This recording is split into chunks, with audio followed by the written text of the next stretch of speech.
继续咱来看，当年的4月份至6月份是屏东东港掠乌昂床的大月。受到疫情的影响，乌昂床大巴道的活动，逐年拢会办差不多100多道。不过因为疫情已经停办3年啊，今年疫情有转好，总算恢复办理，开放订道无到5分钟就去互抢了了。乌昂床大出的时机，唔但带动在地观光，嘛增加业者3成至4成的业绩。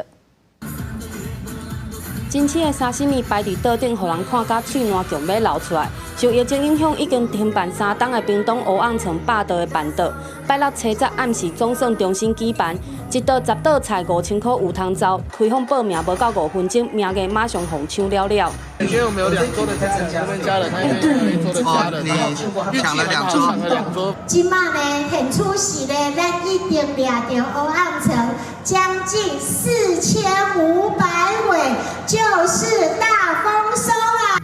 浸伫白色米冷内底的是知名的东港肉粿，除了乌昂床、沙西米、鱿鱼子等海产，还有在地知名的料理。每当4月到6月是乌昂床上好食的时阵，嘛是屏东东港掠乌昂床上旺的季节。拄好拄着疫情解封，今年乌昂床季嘛提悬当地关旅产业的业绩。黑尾鱼季这算是国际性的哈，那今天也有来国际的日本人来哦，整个产业包括这个黑尾鱼季的话，在我们这边至少都提升了超过3成、4成左右。因为今年是疫情刚过后的第1年。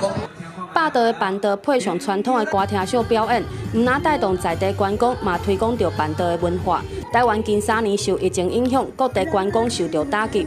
即马疫情缓和，未少县市嘛趁机会推动在地食食旅游等活动，吸引旅客回流，嘛互当地观旅业者松一口气。记者陈焕武、陈显坤屏东报道。